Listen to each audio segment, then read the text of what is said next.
गीता आज हमें पूज्य भाई श्री संतोष सागर जी महाराज ने दी है, उसको हम पढ़ेंगे, समझेंगे, अपने जीवन में उतारेंगे और अपने परम लक्ष्य को प्राप्त करेंगे। जिस तरह से भगवान कृष्ण ने अपने प्रिय सखा अर्जुन को महाभारत के भीषण युद्ध में जहां पर तलवारें चल रही थी, रक्तपात हो रहा था, वहां पर एक संदेश दिया, उस संदेश को अपने जीवन में धारण करके अर्जुन ने अधर्म पर धर्म की विजय प्राप्त की और अपने परम लक्ष्य को प्राप्त किया। ठीक उसी तरह से गीता को पढ़कर हम भी सहजता के साथ अपने लक्ष्य को प्राप्त करेंगे, माता पिता गुरुजनों की प्रति श्रद्धा रखेंगे, समाज और राष्ट्र की सेवा करेंगे। ऐसे संकल्प के साथ भारत माता की और एक आध्यात्मिक जागृति पैदा करने के लिए, सनातन धर्म के प्रति एक श्रद्धा का भाव पैदा करने के लिए युवाओं के लिए आपने एक संकल्प यात्रा का एक संकल्प लिया है, एक प्रतिज्ञा की है। और आज से छठा दिवस प्रतापगढ़ में है। अनेक स्कूलों में गए, कल यहाँ के राजकीय उच्च माध्यमिक विद्यालय में 1000 से ज्यादा बच्चों को आपने संबोधित किया, उन सबको निःशुल्क गीता प्रदान की। तो अगला जो आधे घंटे का सत्र है वो बच्चों आपके जीवन में एक नई क्रांति ला सकता है, आपके अंदर एक वो दिव्यता प्रदान कर सकता है जिससे समाज में आपकी पहचान बनेगी, आपका नाम अपने माता पिता के लिए, आपके परिवार और समाज के लिए एक प्रेरणा बन सकता है। अगर इन जो बातें आधे घंटे में आपको पूज्य महाराज श्री बता रहे हैं उनको अगर आपने जीवन में धारण कर लिया तो आपका जीवन निश्चित रूप से समाज के लिए एक गौरव बन सकता है। तो मैं अधिक वक्त नहीं लूंगा, एक स्कूल में और जाना है महाराज श्री को, तो मैं निवेदन करूंगा परम पूज्य भाई श्री संतोष सागर जी महाराज के पावन श्री चरणों में नमन करते हुए कि राष्ट्र की युवा पीढ़ी जो आपके सामने बैठी है, क्योंकि आदर्श विद्या मंदिर एक ऐसा संस्थान है, विद्या भारती एक ऐसा संस्थान है जिसने हिंदुस्तान में शिक्षा को एक नई ऊंचाइयां प्रदान की है। यहाँ के बच्चे अपने आप एक संस्कारपूर्ण शिक्षा, एक संस्कृति की धरोहर लेकर यहाँ विद्यालय से शिक्षा प्राप्त करके निकलते हैं और उनकी एक अलग पहचान होती है। ऐसे विद्यालय में आपका आगमन हुआ है, तो मैं पूज्य श्री के चरणों में नमन करते हुए आपसे प्रार्थना करता हूँ कि राष्ट्र की युवा पीढ़ी आपके सामने बैठी है, उनको अपने सुंदर प्रेरणादायी प्रवचनों से लाभान्वित करें। परम पूज्य भाई श्री संतोष सागर जी महाराज। बोलिए भारत माता की जय। ऐसे नहीं, थोड़ा सा जोर लगाइए। बोलिए भारत माता की। हाँ, अब ठीक है। परम आदरणीय प्रधानाध्यापक जी, सभी अध्यापक और सभी मेरे प्रबुद्ध जन जो मंच पर विराजमान हैं और सभी बालकों को चरणों में मेरा दंडवत प्रणाम। मैं मेरी अपनी बात को प्रारंभ करूं। आपका क्या नाम बेटा है? रितिका। थोड़ा आप खड़े हो जाए तो। हाँ, कौन सी क्लास में आप? 12th में है। तो रितिका, दिल्ली में एक लड़की है जिसका नाम है पूजा। क्या आप उसको जानती हैं? दिल्ली में एक लड़की है पूजा, क्या आप उसको जानती हैं? नहीं जानती? क्यों नहीं जानती? कभी उससे मिली नहीं है। आप कल्पना चावला को जानती हैं? मिली है उससे? तो फिर उसको कैसे जान गए? आप इंदिरा गांधी को जानती हैं? जानती है ना? मिली है उनसे। पूजा को इसलिए नहीं जानती कि उससे कभी, बोलो ना, मिली नहीं है, पर कल्पना चावला को जानती है, इंदिरा गांधी को जानती है जैसे उससे मिली हो। अब बताओ रितिका, आप उनको क्यों जानते हैं? हैं? क्योंकि उन्होंने अच्छे काम किया। बहुत सुंदर। रितिका के लिए ताली बजाओ, बहुत सुंदर जवाब है। आप इंदिरा गांधी को, कल्पना चावला को, और हमारी अभी राष्ट्रपति कौन बनी अभी? अब बताओ, थोड़े से दिनों में सब जान गए। जान गए कि नहीं जान गए? कैसे जान गए? उनकी योग्यता से जान गए, उनकी काबिलियत से जान गए, उनके कर्म के कारण जान गए, उनके कार्य के कारण जान गए। इस दुनिया में लाखों लोग रोज जन्म लेते हैं, लाखों लोग रोज मर जाते हैं। क्या आपको भी उन्हीं लाखों लोगों में सम्मिलित होना है? बोलो ना। एक होता है जो भीड़ में चलता है और एक होता है जो भीड़ से आगे चलता है। तो आपका चुनाव क्या है? एक होता है जो लीडरशिप करता है, नेतृत्व करता है। तो आप लीडरशिप करना चाहते हैं ना, नेतृत्व करना चाहते हैं ना, आगे बढ़ना चाहते हैं ना। तो आज ये जो आधे घंटे का आपका जो सत्र है, ये आपके लिए बहुमूल्य है। आज हम ऐसी कुछ बातें करेंगे जिससे आपका जीवन आसान हो जाए और आपको आगे बढ़ने में सफलता मिले। और उसके लिए आवश्यकता होती है सही दिशा की। किसकी होती है? दशा बदलने के लिए केवल दिशा को बदल लो। दशा बदलने के लिए क्या करना है? दिशा बदल लो। हमें पता है कि ये दरवाजा बाहर की तरफ खुलता है, तो अंदर से थोड़ा सा धक्का दोगे तो खुलेगा कि नहीं खुल जाएगा? और उसकी विपरीत दिशा में, उल्टी दिशा में आप इसको पुश करते रहो, धक्का देते रहो, पसीने पसीने हो जाओ, थक जाओ, फिर भी ये खुलने वाला नहीं है, क्योंकि हमारी दिशा गलत है। तो हमको अगर अपनी दशा बदलनी है तो उसके लिए हमको सही दिशा की और सही ऊर्जा की आवश्यकता है। आप सब लोग यहाँ पे इस कैंपस में जितने विद्यार्थी बैठे हैं, मुझे विश्वास है कि आप सब अपने जीवन में सफल होना चाहते हैं। यस या नो? सफल होना चाहते हैं ना? पर क्या आपको लगता है कि जितने बैठे हैं वो सारे सफल हो जाएंगे? नहीं होंगे ना। जो विफल हो जाएंगे, फेल हो जाएंगे, जो सफल नहीं होंगे, क्या आप में से कोई एक भी बच्चा मुझे कारण बता सकता है कि हारने का क्या कारण होता है? एक जीत जाता है, एक हार जाता है। हारने का रीजन क्या है? 12th, 10th, 11th के बच्चों से मेरा प्रश्न है। खूब सुंदर बेटा, बताओ क्या नहीं होना? अरे वाह, वो क्या नाम बेटा आपका? थोड़ा सा वॉल्यूम प्लीज। अनुराग, तनुराश्री सिसोदिया। तो सिसोदिया मैडम के लिए ताली बजाओ सर।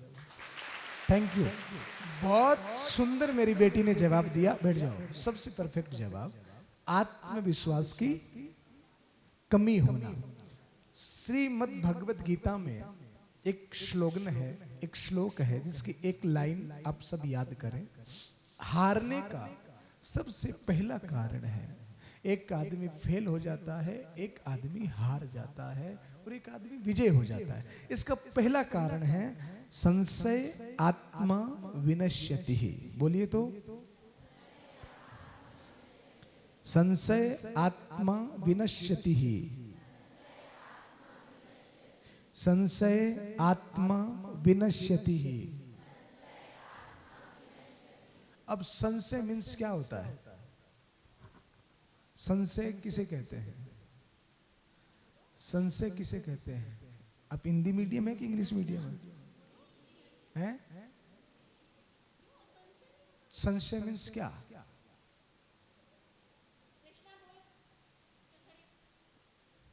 बोलो बेटा। अरे वाह, सुंदर जवाब कृष्णा के लिए।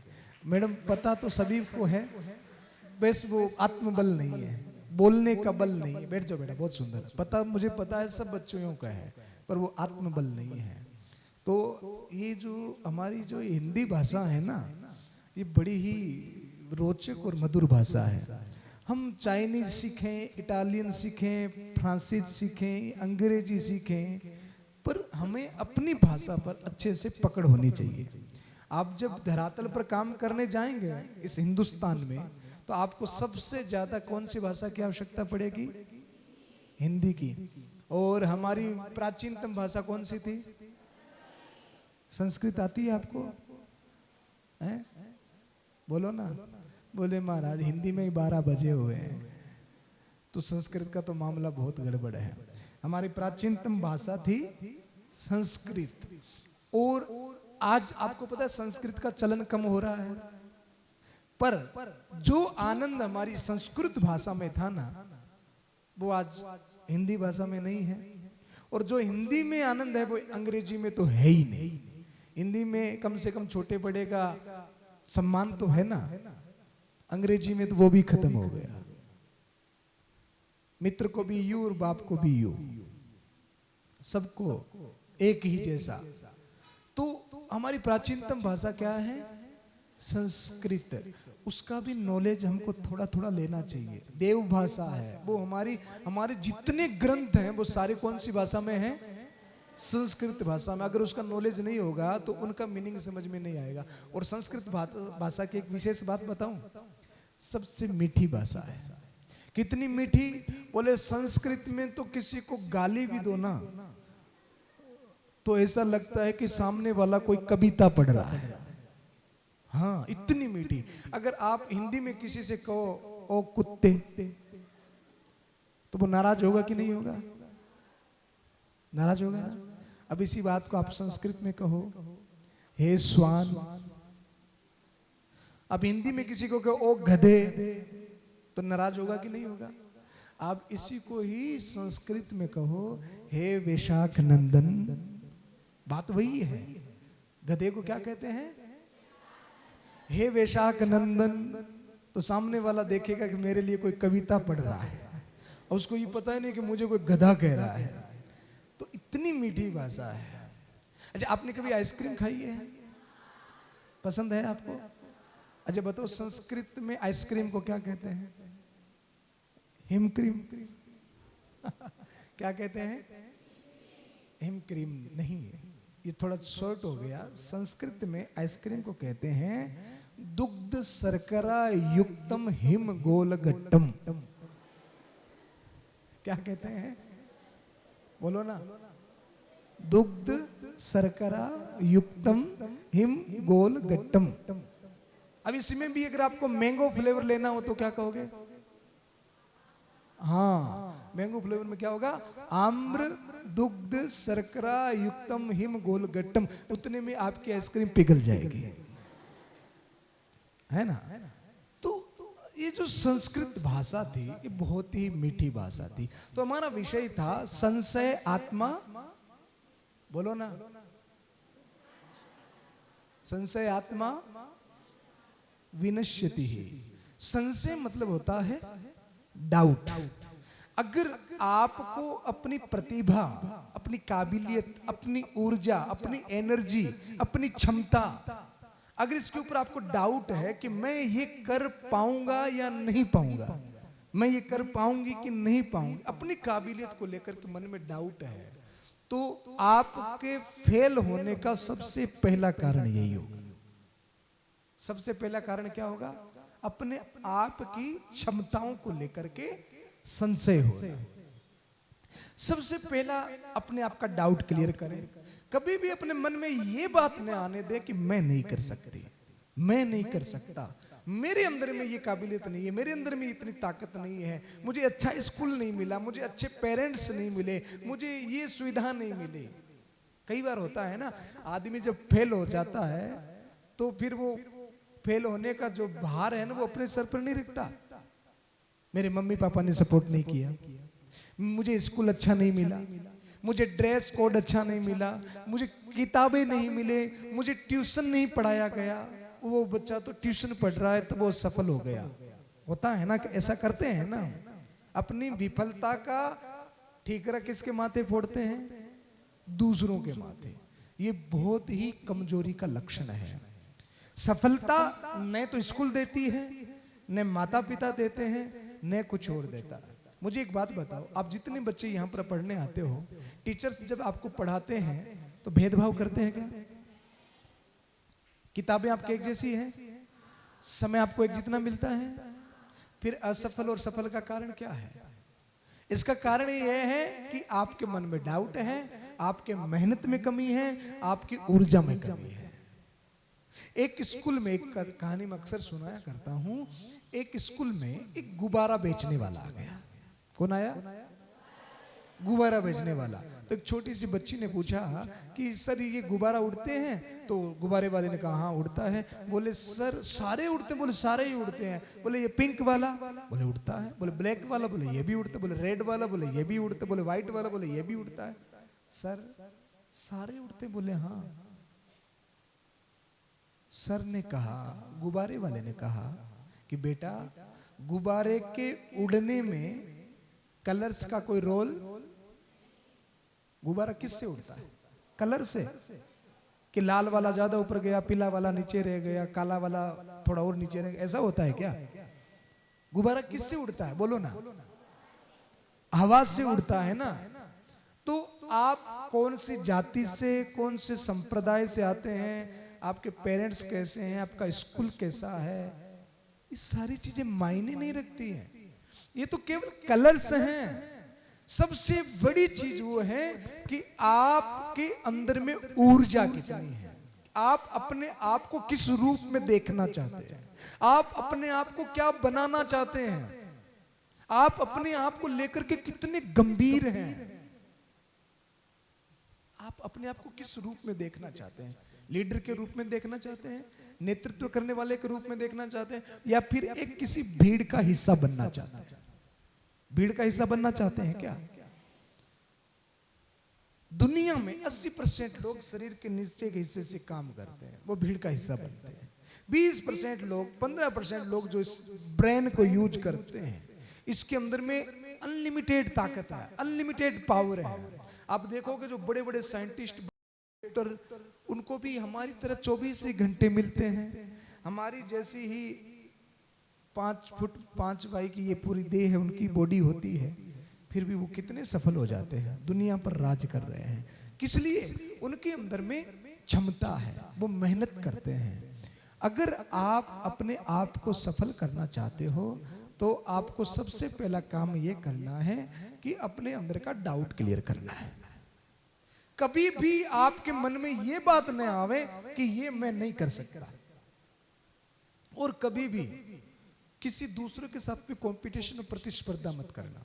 अक्सर मैं बच्चों में देखता हूं, अपने साथ की जो स्टूडेंट है, फ्रेंड्स हैं, उसने अगर 93 लाए हैं ना, तो वो अपने आप को उसी कंपटीशन में जोड़ देती है कि इसने अब की बार 93 लाए हैं तो मुझे 94 लाने हैं। ये डॉक्टर बन रही है तो मुझे भी डॉक्टरी की तैयारी करनी है, ये इंजीनियर बन रही है तो मुझे भी इंजीनियर की तैयारी करनी है, ये टीचर्स की तैयारी कर रही है तो मुझे भी टीचर्स की तैयारी करना। ये फेलियर होने का दूसरा कारण है। कंपटीशन किसी दूसरे से नहीं होना चाहिए, रिकॉर्ड किसी दूसरे का मत तोड़ो, अपना ही तोड़ते जाओ, वही काफी है। और देखा देखी भी नहीं करनी है कि वो ये कर रहा है तो मैं करूं, नहीं। आप ये चुनाव करेंगे कि मुझे किस चीज में एक टैलेंट प्राप्त है, मैं कौन सा ऐसा दुनिया का काम है जो मेरे से बेटर, मेरे से अच्छा कोई नहीं कर सकता। अब सबके अंदर में एक ऐसा टैलेंट है, एक ऐसी खूबी है। तो डाउट को क्लियर करें, और अभी से जो बच्चे 15 साल से ऊपर के हो गए हैं वो तो बिल्कुल गंभीर हो जाए। आपके पास में केवल 8-10 साल का समय हो रहा है। कितना समय हो रहा है? 8-10 साल का। जो हमारी बच्चियां 12th में पढ़ रही है, 5-7 साल के बाद में आपको पता है क्या होता है? अगर आप पढ़ाई में गंभीर नहीं रहेंगे, आप अपना कोई लक्ष्य निर्धारित नहीं करेंगी, तो आपको पता है क्या होता है? बच्चियां जो बड़ी होती है ना, तो घर में शादियों की बात चलने लग जाती है, विवाह की बात चलने लग जाती है। फिर आपको समय नहीं मिलता, आपके ऊपर में बहुत सारी जिम्मेदारियां आ जाती हैं, बहुत सारी रिस्पॉन्सिबिलिटी आ जाती है, फिर आपकी सफलता में ब्रेक सा लग जाता है। इसलिए ये जो समय है अभी, जो 15 साल से ऊपर के बच्चे हो गए हैं, वो ध्यान से सुने। ये जो 8-10 साल आपके पास में है ना, इस एनर्जी को एक जगह इकट्ठा करिए, इस एनर्जी को जगह जगह बांटिए मत। 100 रुपए का नोट आपके पास में है, 20 रुपए आपने कहीं लगा दिए, 10 रुपए आपने कहीं लगा दिए, 5 रुपए आपने कहीं लगा दिए, तो वो जगह जगह बढ़ जाएगा। और उन्हीं 100 रुपए को अगर एक जगह एक चीज में लगा दिया जाए तो उस 100 का 150 भी हो सकता है। अपनी जो एनर्जी, जो ऊर्जा है, उसको टीवी में, मोबाइल में और अन्य जो एनर्जी हमारी खर्च हो रही है उसमें आप न लगाएं। अभी आप सिर्फ एक काम को कर लें। अभी आपका काम क्या है? बोलो। पढ़ाई करना। तो अपनी 100% ऊर्जा, एनर्जी आपकी किस में लगनी चाहिए? पढ़ाई में लगनी चाहिए। पर हमारी कहाँ लगती है पढ़ाई? तो जो स्कूल में पढ़ा दिया गया हमको 4 घंटे, कितनी देर रहते हो स्कूल में? 6 घंटे। फिर घर पे जाकर के पढ़ते हो हैं? अच्छा 4 घंटे कौन पढ़ता है घर पे बताए तो? 4 घंटे जो पढ़ते हो, आपके टीचर्स देख रहे हैं, मैम भी देख रही है। 4 घंटे जो पढ़ते हो ईमानदारी से 1 2 3 4 5 हाथों पर। अच्छा 3 घंटे कौन पढ़ता है? 2 3, अरे वाह। अच्छा 2 घंटे कौन पढ़ता है? 2 घंटे, ईमानदारी से हाथों पर करना भाई। 2 घंटे पढ़ने वाला, अरे 2 घंटे वाले ज्यादा। अच्छा नीचे कर लो। अच्छा जो 1 घंटे कम से कम पढ़ता ही है वो तो हाथ ऊपर करे। 1 घंटे कौन पढ़ता है? मतलब 2 घंटे वाले ज्यादा है। पर मैं आपको एक बात कहूं, छोटी सी बात है, इसको बड़े रूप में समझना, शायद आपके समझ में आ जाए। आज जो बच्चे घर पर 4 घंटे मेहनत नहीं करते, वो मेरी बात अपनी डायरी में नोट कर लेना और कभी बैठ करके याद करोगे। आप बहुत बड़े जब हो जाओगे कि एक बार गुरुजी आए थे, ऐसा कहा था। जो बच्चे घर पर 4 घंटे मेहनत नहीं करते, वो आज ही अपनी डायरी में एक चीज नोट कर लें। जो आज 4 घंटे मेहनत नहीं करते, आगे चल करके उनको 16 घंटे की मेहनत करनी पड़ेगी। कितनी घंटे की? 16 घंटे आपको वर्क करना पड़ेगा। 16 घंटे आपको मेहनत करनी पड़ेगी। अगर आज आप 4 घंटे की मेहनत से कतराते हो तो 16 घंटे की ठीक है कि 4 घंटे की ठीक है? तो आज अगर इन 10 साल आप घर पे जाकर के, स्कूल के अलावा घर पर जाकर के 4 घंटे परिश्रम करते हो, तो आगे आपको 16 घंटा परिश्रम नहीं करना पड़ेगा। फिर तो आपके एक सिग्नेचर से बड़े बड़े काम हो जाएंगे। इतनी काबिलियत आपके अंदर में आ जाएगी। तो कम से कम अपने घर पर जाकर के, जो सफल होना चाहते, मेरी बात सिर्फ उनके लिए है और किसी के लिए नहीं है, वो चाहे मेरी बात को गंभीरता से न ले।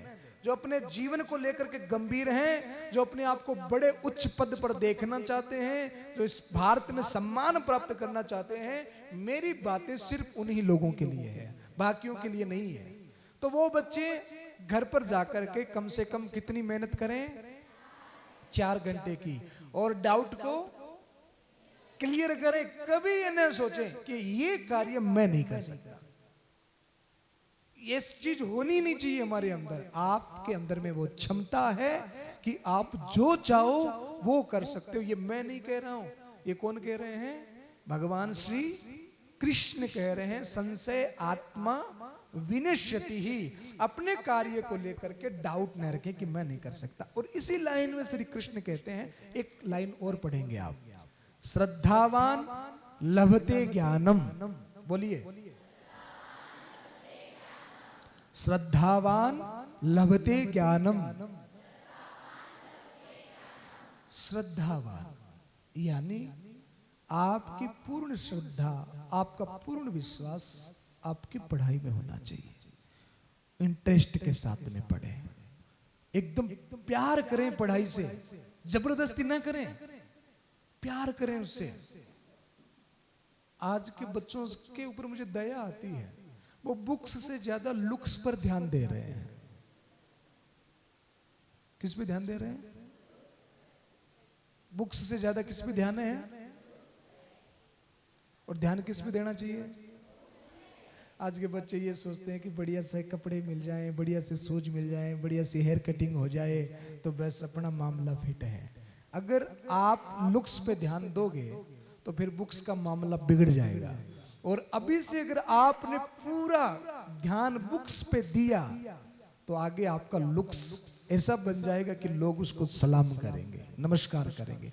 हमारे बीकानेर में सुमन मैडम एक बार एक कलेक्टर आई, आरती जी डोगरे, उनको देखा होगा आपने, आपने सुना है कभी नाम? है? देखा है आपने उनको? आरती डोगरे, आप कभी आज सर्च कर लेना, आप गूगल पे आरती डोगरे सर्च करना, मोबाइल तो होगा आपके पास में। हाँ देखो, ये होना जरूरी है। तो आरती डोगरे को आप आज सर्च करना, उनकी हाइट कितनी पता है? 2.5 फीट, इतनी सी, सुना है ना? इतनी सी हाइट है। और वो जिला कलेक्टर है। वो जहां जाती है ना, वहां लोगों की लाइन लग जाती है। और उस जिस जिले में वो होती है, उनकी आज्ञा के बगैर एक पत्ता नहीं हिलता। वो पूरे जिले की मालिक है। उन्होंने जो कह दिया कि आज बाजार बंद तो बंद, आज खोलेगा तो खुलेगा, आज स्कूलें बंद तो बंद। उनकी कलम में, उनकी काबिलियत में, उनके लुक कुछ भी नहीं है, 2.5 फीट की है ना, इतना फेस भी कोई ज्यादा ठीक नहीं है, पर उनकी काबिलियत उनको पुजवाती है। बड़े बड़े अफसर उनके आगे पीछे डोलते रहते हैं। लुक्स मायने नहीं रखता, कोई फर्क नहीं पड़ता कि आप कितने ब्यूटीफुल है, कितने हैंडसम है, इससे कोई फर्क नहीं पड़ता। ये बाद में सुधारते रहना। सबसे पहली चीज है कि आप अपने अंदर में इतनी काबिलियत पैदा करें, इतनी ऊर्जा, इतनी ताकत, इतनी पावर पैदा करें कि आप, वो एक फिल्म का डायलॉग है ना, बोले हम जहां खड़े होते हैं लाइन, हाँ, तो अपने आप को उतना काबिलियत अपने अंदर में लाइए। और उसके लिए क्या करना पड़ता है पता है? ऐसे लाइन नहीं लगती है, उसके लिए मेहनत की भट्टी में अपने आप को पीसना पड़ता है, झोंकना पड़ता है, रात दिन। मम्मी कह रही है छोरा पढ़ ले, अरे थोड़ा होमवर्क कर ले, और वो दौड़ रहा है कहीं फदा के मर रहा है, हाँ, तब काम नहीं होगा।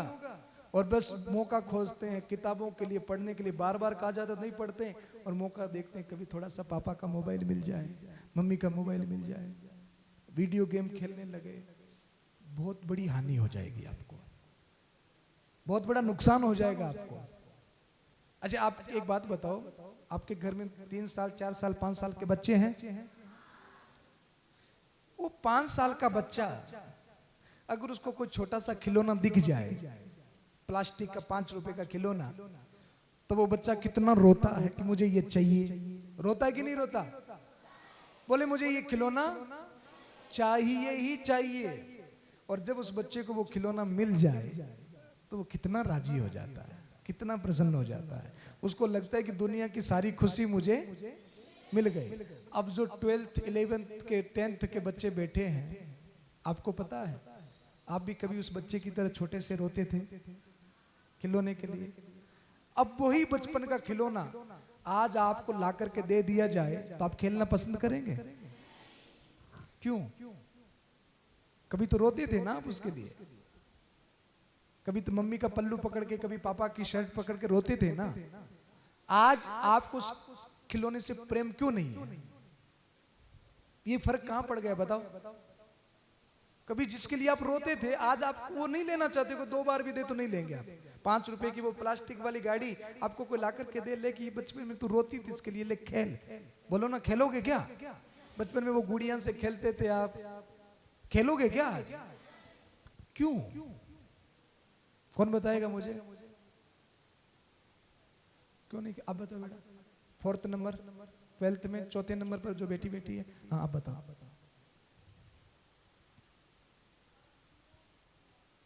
हाँ बेटा, जोर से। अब उस चीज की आपको जरूरत नहीं है, तो पहले क्या जरूरत थी?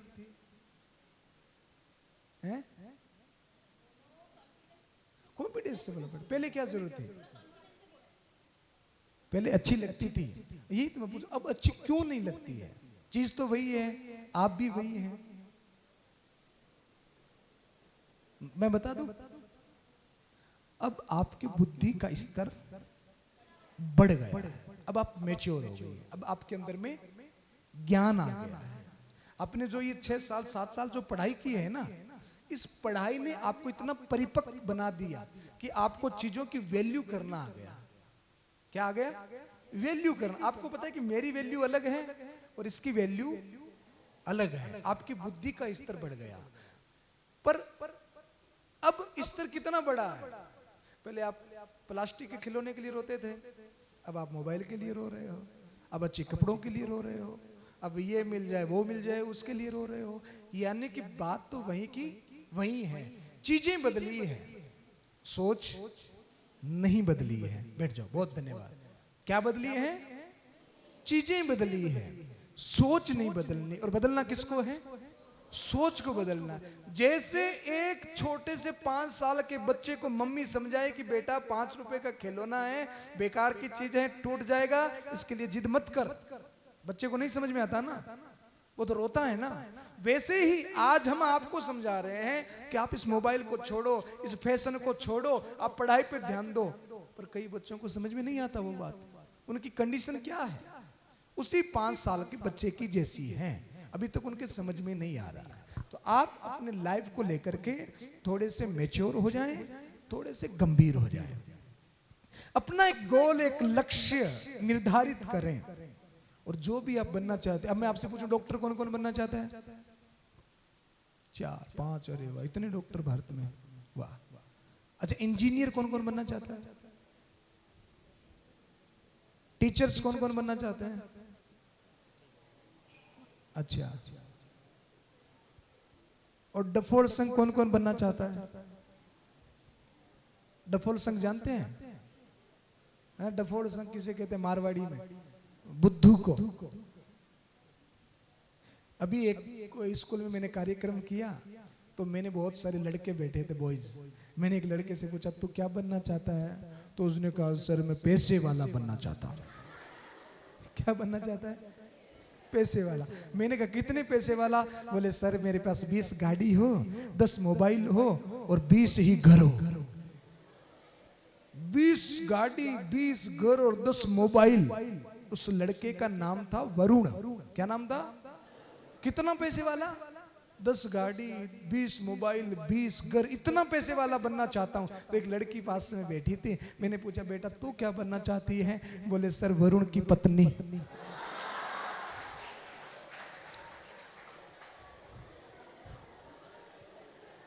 क्या बनना चाहती है? अरे इतना पैसे वाला वरुण होगा तो मुझे और कुछ बनने की जरूरत ही नहीं है, इसकी पत्नी बन जाऊं बस यही ठीक है।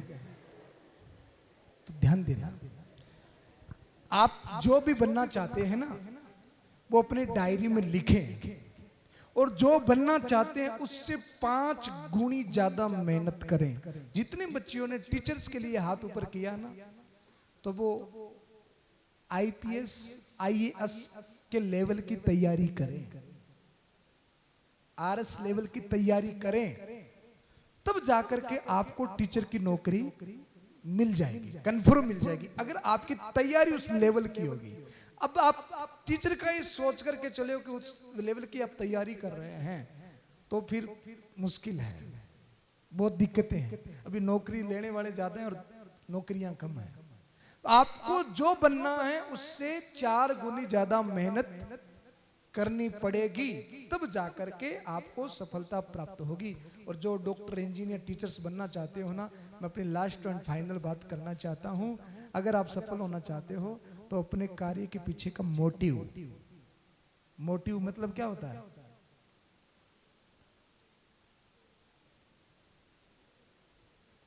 उसके पीछे का कारण, धारणाएं, लक्ष्य, उद्देश्य सुंदर होना चाहिए। एक डॉक्टर और एक डाकू, दोनों में समानताएं कितनी हैं देखना, समझना मेरी बात को। डॉक्टर जब ऑपरेशन करने के लिए आता है तो क्या लेकर के आता है, और डाकू क्या लेकर के आता है? और दोनों काम क्या करते हैं? काटने का। और मजे की बात तो यह दोनों ही मुंह ढक करके आते हैं, है ना? डॉक्टर भी क्या आता है? मुंह ढक करके, और डाकू मुंह ढक करके। पर दोनों में फर्क कितना है? बोले एक जान लेने का काम कर रहा है और एक जान बचाने का काम कर। दोनों के पास में औजार एक जैसा है, मुंह भी ढका हुआ है, दोनों ही पेट काट रहे हैं, एक मार देता और एक बचा लेता है। आप जो काम कर रहे हैं उसके पीछे का लक्ष्य जो है वो आपका सुंदर होना चाहिए। तो मैंने आज आपको कितनी बातें बताई है? सबसे पहली क्या बात थी? आत्मविश्वास, अपने डाउट को क्लियर करें, डाउट को हटा दें। और दूसरी कौन सी बात बताई थी? श्रद्धावान लभते ज्ञानम, अपने काम के प्रति समर्पित भाव रखें। अभी आप पढ़ाई कर रहे हैं ना, तो अपनी एनर्जी को कहीं पर भी वेस्ट नहीं करनी है। तीसरी बात, अपना गोल निर्धारित करें और उसके लिए ही जीना शुरू करें, उसके लिए ही उससे जुड़ी हुई सारी बातें करें। जो आपने सोचा है आपकी पूरी एनर्जी उस काम से जुड़ी हुई चीजों में ही जानी चाहिए, व्यस्त होनी चाहिए, और दूसरी में नहीं जानी चाहिए। और जो करना चाहते हैं उसके पीछे का लक्ष्य केवल धन कमाना, पैसा कमाना नहीं होना चाहिए। हमारा पहली ड्यूटी, हमारा पहला कर्तव्य किसके प्रति है? राष्ट्र के प्रति है। किसके प्रति है? जिस देश में आप जन्मे हो, आपकी सबसे पहले ड्यूटी उसके प्रति है कि उसके लिए हम क्या कर सकते हैं। अपने राष्ट्र, अपने धर्म पर कोई भी बात आए तो उसके लिए हमको हमेशा तत्पर रहना चाहिए। दूसरी हमारी ड्यूटी किसके प्रति है? बोलो बोलो ना, माता पिता के प्रति, पेरेंट्स के प्रति है कि नहीं है? कितने भी बड़े बन जाओ, कितना भी बड़ा पद मिल जाओ, पर हमेशा माता पिता के सामने सर झुका हुआ होना चाहिए और उनकी आज्ञा का पालन करना चाहिए। और हमारा तीसरी ड्यूटी है उन शिक्षकों के प्रति, उन गुरुजनों के प्रति जो जिससे हमने बहुत कुछ सीखा। आप कितने भी बड़े पद पर चले जाएं, पर गुरुजनों के प्रति आपका सम्मान कभी कम नहीं होना चाहिए। उनके प्रति हमेशा आदर भाव से कृतज्ञ रहना चाहिए। और अब आप क्या पढ़ रहे हैं? अब मेरे पास में समय कम है क्योंकि मुझे एक बड़े कॉलेज में जाना है, तो मैं आपको एक लास्ट एंड फाइनल बात जो मैं सब बच्चों से पूछता हूं वो आपसे भी पूछूंगा। आप उसका फटाफट आंसर देंगे? पक्का?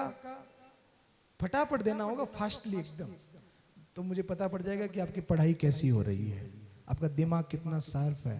और अगर फास्ट जवाब सबसे पहले किसी ने दिया तो हमारे सूरवीर जी से आपको आज बढ़िया सा इनाम भी मिलेगा। पूछूं?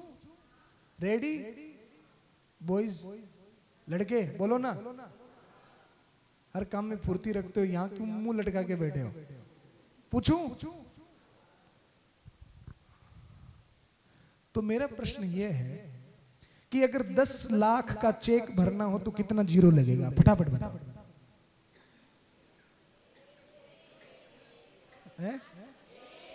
7 जीरो लगेगा। गलत आंसर। 6 वाले हाथ ऊपर करें, 7 वाले हाथ ऊपर करें। हैं?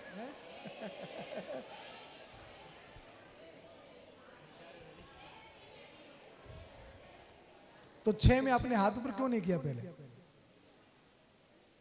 क्यों? क्योंकि आपके अंदर में आत्मविश्वास नहीं है। आपका बहुत बच्चों ने फटाफट जवाब दे दिया था, पर मैंने कहा कि हाथ ऊपर करो तो एक का भी हाथ ऊपर नहीं हुआ। यानी कि आपकी क्षमताओं पर आपको विश्वास नहीं है। कितना जीरो लगेगा फटाफट बताओ। हाँ, तो ये बात तो एकदम सत्य है। अभी तक मैंने सैकड़ों स्कूलों में कार्यक्रम किए हैं, जिसमें IIT, LLB, MBA, medical college और 10th और 12th के कई बच्चों को मैंने अभी तक इन 6 महीनों में 1.25 लाख बच्चों से मैं मिला हूं। तो जितना फास्ट जवाब आपने दिया है उतना जवाब आज तक किसी ने नहीं दिया, तो अपने लिए ताली बजाओ। तो आपकी पढ़ाई बहुत शानदार हो रही है। बस इसको थोड़ा सा, ये जो अभ्यास मैंने आपको अभी करवाया है ना, ये अभ्यास रोज करते रहे। एक दूसरे मित्र से ऐसे प्रश्न पूछते रहे तो उससे क्या होगा? दिमाग की ये कसरत होती है। तो अब उस चेक में जो 6 जीरो है, 1 जीरो हटा दूं तो चेक की वैल्यू रहेगी? रहेगी ना? कितनी? 1 जीरो और हटा दो, एक और हटाओ, एक और हटाओ, एक और हटाओ, एक और हटाओ। अब वैल्यू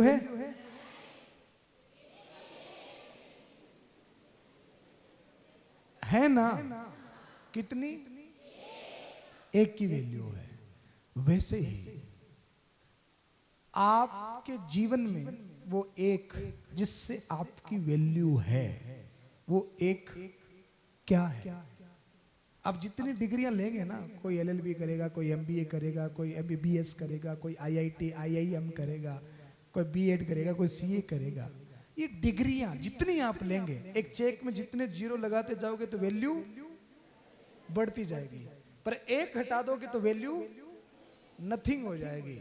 एक जरूरी है, और उस एक का नाम है आत्मविश्वास।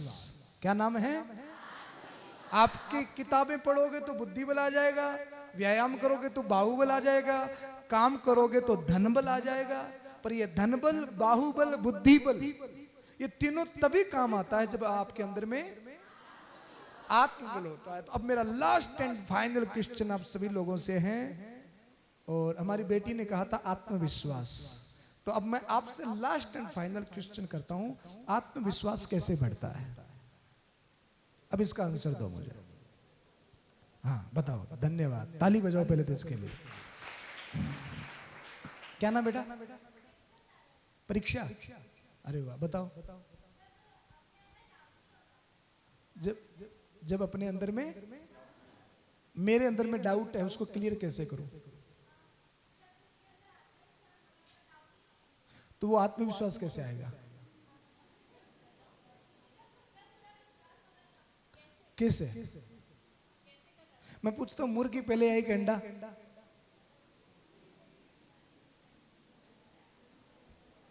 वो तो प्रश्न आपको जवाब दे रहे। मेरा प्रश्न ये है कि आत्मविश्वास, मेरे अंदर में आत्मविश्वास नहीं है, अब वो कैसे बढ़ेगा?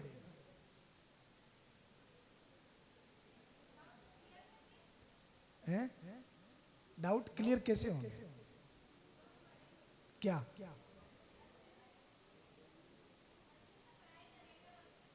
हाँ, थोड़ी आप 80% पहुंच गए हो, 20% हो रहा है।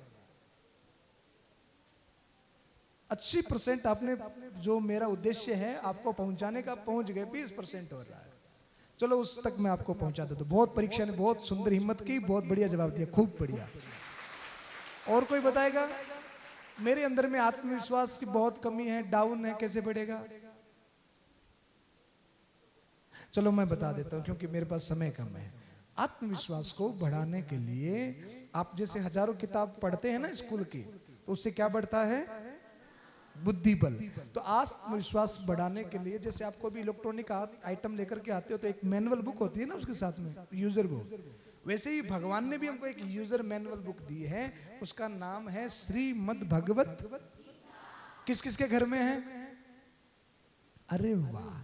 और इसको पढ़ा किस किसने है? आपने पढ़ा है? आपने भी पढ़ा है गीता को? किस किसने पढ़ा? हाथ ऊपर करें। आपने पढ़ा बेटा? आगे आओ, फटाफट आओ, आगे आओ। आप भी आ जाओ, मेरी बेटी आप भी आओ। और किसने पढ़ा गीता को? आप भी आ जाओ।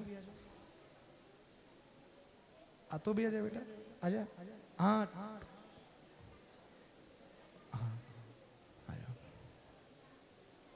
गीता के श्लोक आते हैं आपको? गीता के श्लोक आते हैं आपको? याद नहीं? तो आपने क्या पढ़ा गीता के बारे में? कुछ भी याद नहीं? थोड़ा बहुत आपको याद है? अच्छा, श्राद्ध में पढ़े थे आप, आपको याद है कुछ श्लोक वगैरह? श्लोक याद नहीं है। आप में से श्लोक आते हैं किसी को? आ जाओ। आपको आते हैं? आपको भी आते हैं?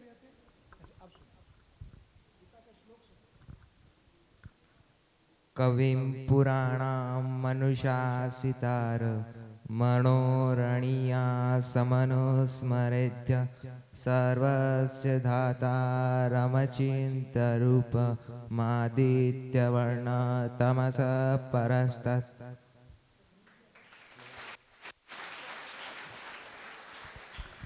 कोई गीता की बात याद है आपको?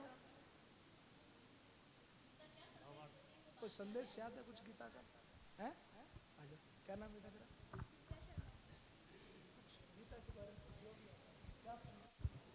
श्री कृष्ण ने कहा था अपने लक्ष्य पर अड़े रहना।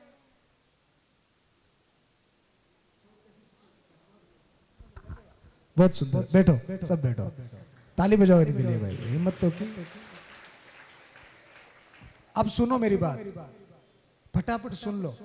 ये जो किताब है ना भगवत गीता, ये आपके अंदर में आत्मविश्वास पैदा करती है, ये आपकी वैल्यू को बढ़ाती है। आपने ये आज तक पढ़ा नहीं, ये आपकी बहुत बहुत बहुत बड़ी गलती है, शायद आपको किसी ने बताया नहीं होगा। पर मैं आपको ये बताता हूं कि भारत की जितनी टॉप मोस्ट पर्सनैलिटीज हैं, बड़े बड़े जो लोग हैं, उनकी बायोग्राफी को आप पढ़ेंगे तो उनके जीवन में एक चीज है, क्या है? भगवत गीता। तो ये वो किताब है जो आपको आत्मविश्वास देती है। और मैं ये कहता हूं कि इसको समझना बहुत ही ज्यादा कठिन है। इसको आप खोल करके पढ़ेंगे ना तो आप बोर हो जाएंगे, मन ही नहीं लगेगा, आपको इंटरेस्ट नहीं आएगा। इसके शब्द इतने खतरनाक हैं क्योंकि भगवान कृष्ण ने कहा बहुत बहुत कठिन है। तो अगर आपने इसको एक चैलेंज के रूप में एक्सेप्ट कर लिया कि चाहे कुछ भी हो जाए, मुझे इसकी एक एक बात को, एक एक मीनिंग को, एक एक शब्द को समझना है, हर बात का अर्थ समझना है, तो मैं आपको ये गारंटी देता हूं कि आपकी सोच बदल जाएगी, आपकी दिशा बदल जाएगी, आपके कार्य करने का तरीका बदल जाएगा। जिस भी फील्ड में आप जाओगे आपको निश्चित सफलता मिलेगी। इतनी पावरफुल ये किताब है, इतनी पावरफुल ये बुक है। पढ़ना चाहेंगे आप इसे? अगर ये किताब मैं आपको आज गिफ्ट करूंगी तो आप लेंगे इसे? 9th क्लास से ऊपर के बच्चे हाथ ऊपर करें, कौन कौन लेंगे? 9th क्लास से ऊपर के बच्चे, 10th 11th के बच्चे। अगर ये किताब मैं आपको गिफ्ट दूंगा तो लेंगे आप इसे? इतनी है क्या 12th 9th के? 9th 10th 11th। हाँ चलो नीचे कर लो। अच्छा फिर लेकर के क्या करेंगे? पक्का? लड़के बैठे हैं, पढ़ेंगे आप इसे? पढ़ेंगे आप? इधर आओ। ये बड़ी गंभीरता से मेरी हर बात को सुन रहा है। क्या नाम बेटा? प्रद्युम्न साहू। आप पढ़ेंगे पक्का? कौन सी क्लास में आप? पक्का पूरा पढ़ेंगे इसको? प्रद्युम्न के लिए ताली बजाओ। बैठो बेटा। ये एक एक बात को बड़े ध्यान से सुन रहा है। मैं इसको आधे घंटे इसको रीडिंग कर रहा हूं। तो आप सब लोग इस किताब को पढ़िएगा। ये नहीं कि घर ले जाकर के मम्मी को दे दें कि लो मैं क्या लेकर के आई हूं। इसको कहां रखेंगे? हैं? मंदिर में कौन कौन रखेगा? तो वो तो ये किताब लेना ही मत। हाँ, स्कूल बैग में कौन कौन रखेगा? हाँ, ये किताब उनके लिए है। तो आज मैं आपको ये किताब जो 9th, चलो 8th वालों के लिए भी कर देते हैं। 8th क्लास तक के बच्चों को किताब मिलेगी। आप सब पढ़ेंगे ना? 2 महीने बाद में हम फिर मिलेंगे। मैंने इस किताब को केवल 15 दिन में याद किया। कितने दिन में? और आपको मैं 4 गुना टाइम देता हूं, यानी कि 2 महीने आप याद कर सकेंगे। छोटी सी किताब है पर है संस्कृत में। YouTube का सहारा लेना और इसको याद करना, पढ़ना, समझना। बहुत सारी गीता की लर्न क्लासेज भी चलती है, उसको भी आप पढ़ सकते हैं। उस पर भी पढ़ेंगे। एक बार हाथ ऊपर करके दोबारा प्रॉमिस करो कौन कौन पढ़ेगा? पक्का? कितने महीने बाद में मिलेंगे? मैम आ सकता हूं ना मैं 2 महीने बाद? मैम ने भी यस कर दिया। तो 2 महीने के बाद हम किस पे चर्चा करेंगे? इसके श्लोक मैं आपसे पूछूंगा, इसके प्रश्न आप मुझसे पूछना, मैं आपसे पूछूंगा, और इसकी तैयारी करना। और एक सूचना और दे दूं, 5 मार्च को ये यात्रा हमारी पूरी हो जाएगी और राजस्थान के सैकड़ों स्कूल और कोचिंग को हम जयपुर में बुला रहे हैं। यानी कि 5 लाख बच्चों को हम वहां इकट्ठा कर रहे हैं। कितने बच्चे? और वहां पर गीता की प्रतियोगिता होगी और राजस्थान में गीता को पाठ्यक्रम में लागू करवाया जाएगा। तो उस समय अगर आप कोई अच्छी तैयारी करके आते हैं गीता की, तो वहां पर 5 लाख बच्चों में आपका सम्मान भी होगा, आपको बहुत बड़ा उपहार भी मिल सकता है। तो आप जो समय, ये नहीं हो कि कल स्कूल में आओ, मैडम ने पूछा कि बेटा होमवर्क किया, बोले मैडम मैं तो गीता पढ़ रही थी। ऐसा नहीं करना। अब जो समय आप अपने मोबाइल को और अन्य कामों को देते हो ना, वो किसको देना है? गीता को देना है। रोज 15 मिनट 20 मिनट ईमानदारी से देना है। और इसको समझने का मम्मी से, गुरुजनों से पूछना, और इसको समझना है, हर हाल में समझना है। पक्का? चैलेंज एक्सेप्ट है आपको? तो कब मिलेंगे हम और किस पे चर्चा करेंगे? तैयारी करेंगे? पक्का? प्रॉमिस? चलो 2 महीने बाद में मिलते हैं। तो मैं अपनी बात को विश्राम देता हूं। जय हिंद, जय भारत। पूज्य भाई श्री संतोष जी सागर साहब का वंदन। पधारे हुए समस्त अतिथियों का भी इस विद्यालय परिवार की ओर से बहुत बहुत स्वागत और आभार। निश्चित ही आपने आज जो बच्चों को बताया है वो बच्चे जरूर अपने जीवन में अपनाएंगे। मैं ऐसा सभी बच्चों की तरफ से विश्वास दिलाती हूँ और हम लोग भी यही प्रयास करते हैं कि ये बच्चों में कुछ आत्मविश्वास आए, क्योंकि इन लोगों में सिर्फ आत्मविश्वास की कमी है और ये आत्मविश्वास ही इन बच्चों को आगे बढ़ा सकता है। हम सबका यही मानना है। तो आपके आशीर्वाद से बहुत कुछ आज हमने सीखा और ये सारी चीजें वाकई कल मैं जैसे ही मेरे पास आया मैंने YouTube में देखा, आपके जो भी प्रवचन आपने दिए बहुत मैंने उसको गंभीरता से देखी गई और बहुत अच्छा लगे सारे प्रोग्राम आपके। और आगे भी आपकी जो सनातन धर्म यात्रा है जो चैती नवरात्रि से प्रारंभ हुई है, ये एकम से प्रतिपदा से, और ये पूरे वर्ष भर जो आपका है, आपका ये संकल्प आज की युवा पीढ़ी के लिए एक बहुत बड़ा मार्गदर्शन बनेगा। मैं ऐसा विश्वास करती हूँ और बहुत जरूरत है सही में, क्योंकि हम लोग भी यही बच्चों को यही टोकते रहते हैं कि आपका जो लुक्स है वो ज्यादा मैटर नहीं करता।